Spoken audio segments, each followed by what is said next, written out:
Fran McDormand brought me the book, and I fell in love with it. And she asked if I would partner with her to try and get it made as a movie, and we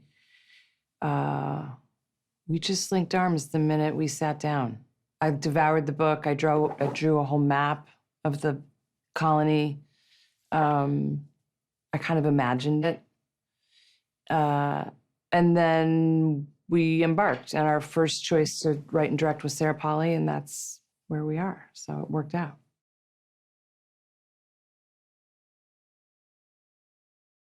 It had great warmth, and it had some humor, and it had a collective, it had a team at its center in a way. There was a clock, there was a lot of, there is an endpoint. They have to make this decision before the men return. And so that's an immediate structure. And the debates broke themselves down and were elliptical in a way that it fit into the structure. And it was, Miriam declares it an act of wild female imagination, which is what we wanted to do cinematically.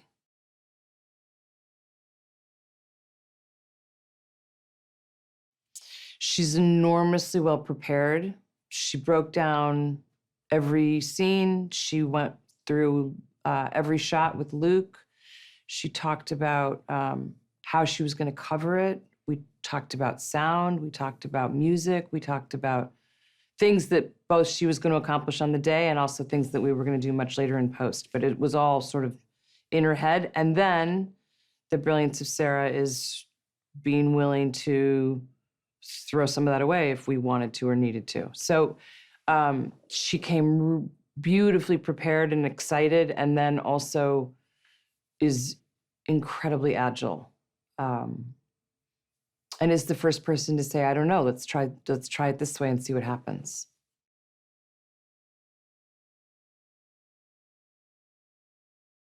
It was amazing. We found this beautiful farm, and the farmer was so generous. He was about to plant his harvest. I think he was going to plant either corn or wheat, and just changed the whole thing and planted soy for us. It felt really special there. It felt like, even though it was a single farm and obviously significantly smaller than a colony would have been, you could project forward, well, that would be where the school, you just could sort of imagine it all.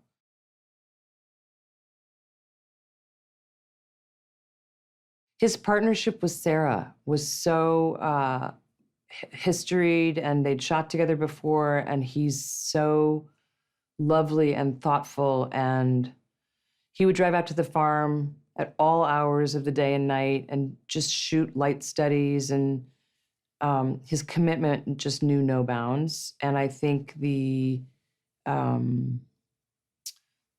allyship and friendship that he shares with Sarah was essential.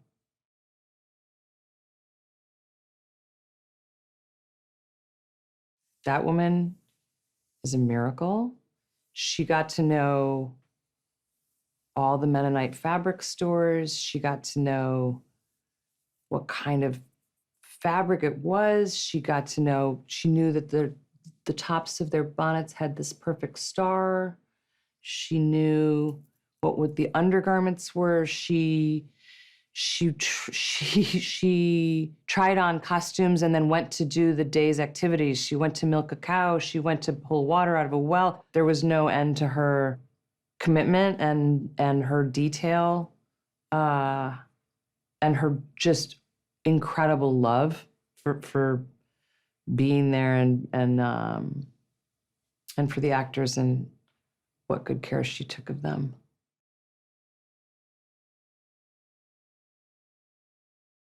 We worked on the cut a long time, and it changed. And I remember that being an incredible collaboration. A lot of Zoom, a lot of talking, a lot of phone calls, a lot of trading scenes. And then I remember there being a cut after a lot of work, and I was at the MGM screening room in LA, And we weren't done, and I knew we weren't done, but I could tell, I could see the movie.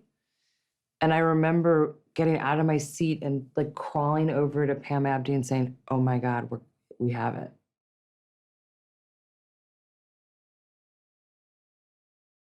I think the tone is serious, but not severe.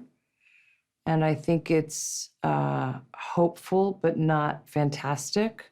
I think the tone sits inside the guardrails of genuine human emotion inside of change, which is a hard balancing act. But I think Sarah achieved it brilliantly.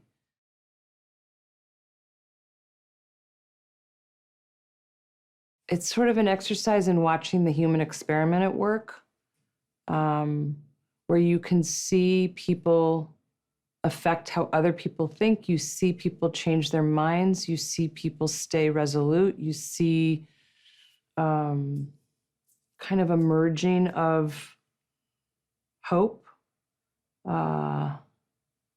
And I think most essentially the movie asks the audience, what would you do?